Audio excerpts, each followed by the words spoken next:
All right, we're going to talk a little bit about baking. And baking is extremely diverse.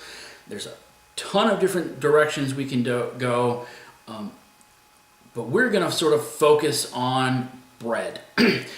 We're focusing on bread primarily because it deals with combining all of these major components of food really well to produce a nice finished product, right? And we can, depending on how we work the dough, the ingredients that we add, the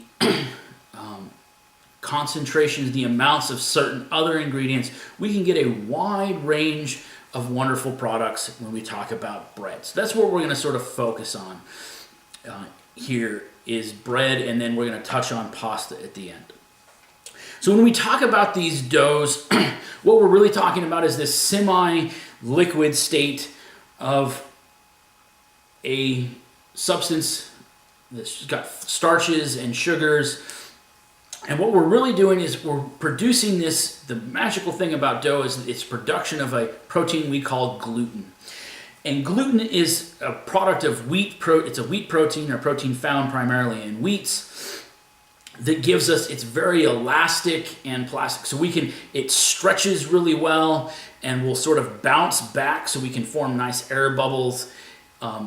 Gives us a nice springy feel, but once it sets, it can also form a nice sort of stable structure. So the wonderful thing when we have these nice sort of fluffy, airy breads, not so much a dense, all those are nice too, bread is from the formation of these glutens. And gluten is really the protein that forms this very large interconnected network. And we can produce, depending on how we work a dough, a large portion or extended network. And we can sort of see here, if we take a sub-picture of this gluten network, the whole network is outlined by this purple square here. And inside of this gluten network, we have some of the starches and the sugars, but we're able to trap air pockets, which is going to allow us to give this dough, the finished dough, a less dense quality. And we can actually create fairly large voids or pockets within the bread, which is going to reduce the sort of the chewiness or the density of bread and make it a very enjoyable, sweet product. But it all comes back to our friend here, gluten. And nowadays, at least in the US, gluten has gotten sort of a bad rap. And rightly so. Some people have very adverse reactions to gluten. It can cause extreme intestinal discomfort, and I understand that. But unless you have a documented case of gluten intolerance, gluten is a wonderful product. It provides nice texture and resources, and it should be something that we shouldn't be afraid of, unless we have that sort of documented condition.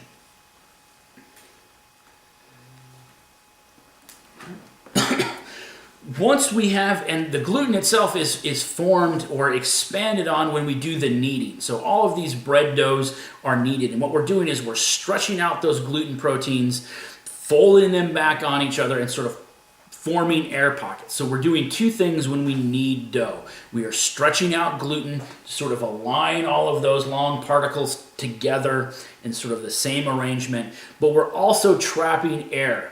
And it's in these air pockets that we're going to allow this process called leavening to produce. Then when we add yeast, they're going to react, or some other chemical leavener, to produce more and expand these air pockets, which the gluten is going to allow to trap these air pockets to give us a nice fluffy dough, which is why when we make dough, we add yeast, typically yeast. We're going to talk about some chemical leavenings as well, but in bread, we're going to add yeast, and what it's doing the same fermentation process we've talked about before.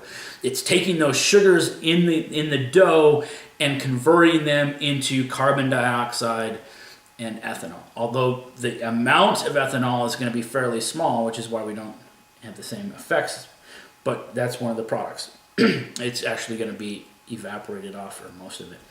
It's that carbon dioxide that we're looking at to form those air pockets to cause that dough to rise. So when we add the yeast, knead our dough and then let it sit, it's rising because that yeast is actually reacting with the sugars to form the carbon dioxide.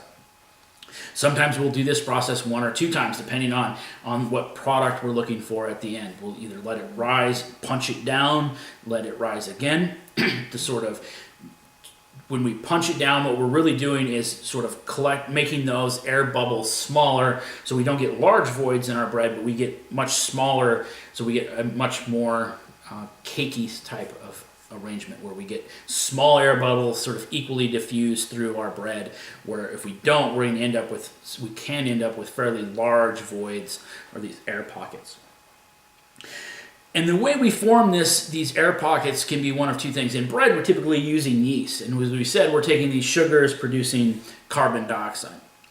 If we're making not bread, biscuits or cookies, for example, we're typically going to use another chemical leavener. Here we have baking soda, sodium bicarbonate. And sodium bicarbonate is going to react with an acid. So if we have baking powder, that usually has both of those in there. That is present in our dough, and it's going to use to form this carbon dioxide. So we're going to use this chemical process, either one of these chemical processes, to create carbon dioxide, which is going to allow us to get air bubbles inside of our mixture, which is when we're making cookies, if you get very flat, crunchy cookies, that's because we're not allowing either this process to happen or we're not creating places to catch those air pockets once they're formed. So if you're making a whole bunch of flat cookies, the 2 things you ought to check is the temperature of your butter. If your pan is really hot and your butter's liquefying really quick, that's going to allow the dough to spread out, which is going to give you a crunchy cookie.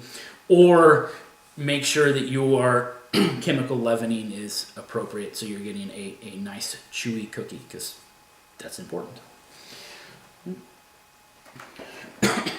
The last thing that we're going to talk about is pasta. And pasta is, in some respects, very much like a dough, but it only contains flour, a true noodle pasta, like you talk about an Italian pasta, like a spaghetti or a penne or any of those dried pastas, only typically contain flour and water. We can add things like egg, which the reason we add egg is to add emulsifiers so that we get some fat, and also allows us to get some binding, some emulsification to occur inside the noodle. But in a traditional noodle, we only have flat flour and water, which we're then going to have a sort of these long starch type chains that are sort of hydrated. And when we dry it, what we're doing is we're drying off that pasta.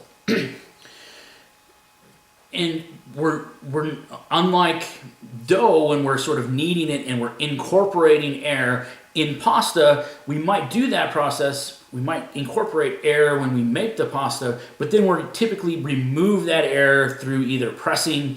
So you have the noodle roller, right? You're sort of pushing that noodle together, that pasta together, or some sort of extruding. So we're removing a large amount of that air. So what we really have are these sort of long oriented starch molecules with some incorporated hydration that occurs. If we go to a dry pasta, that is then left out to dry. Most of that water gets driven off.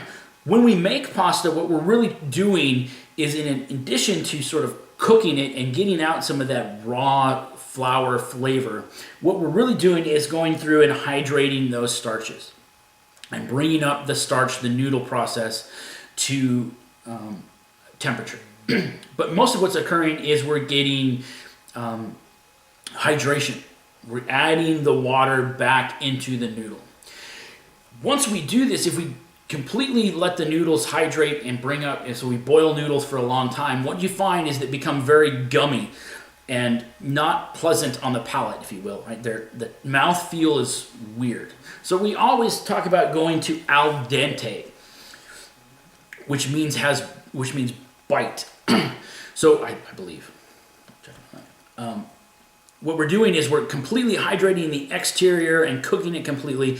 but we're not allowing that hydration to reach all the way into the center. The center of the noodle is going to remain uncooked or not completely cooked. The hydration is going to become sort of hydrated. We're going to add some water to it, but it's not going to get to the same level as the outside, which is going to give us a more pleasant mouth feel. It's really not going to affect the flavor too much if we overcook pasta, but what it's going to do is change the texture, which will change the way we interpret that in our mouth. So when we go to al dente, we want a sort of a pasta that has bite. We don't want to be eating mush. We want something that has, I don't want to say crunch, because it's not really a crunch. It's more of a bite. There's some resistance when we chew into it. That's the term of the al dente. We don't want the noodle to be completely cooked. That's hard to do, especially if you're in a hurry and or lazy. Right? I don't want to watch your pasta as it cooks. You can sort of get an idea about how much water you have versus how much pasta, and over time you can get an al dente pasta by look and feel, but until then you have the time and watch and test. If you go to al dente, your pasta may not taste better, but your enjoyment of that pasta definitely will. Again, this is just a quick introduction to baking, touching at those 2 or 3 key processes: the production of dough and gluten, chemical and leavening of bacteria from yeast, and then pasta. Let me know if you have any questions.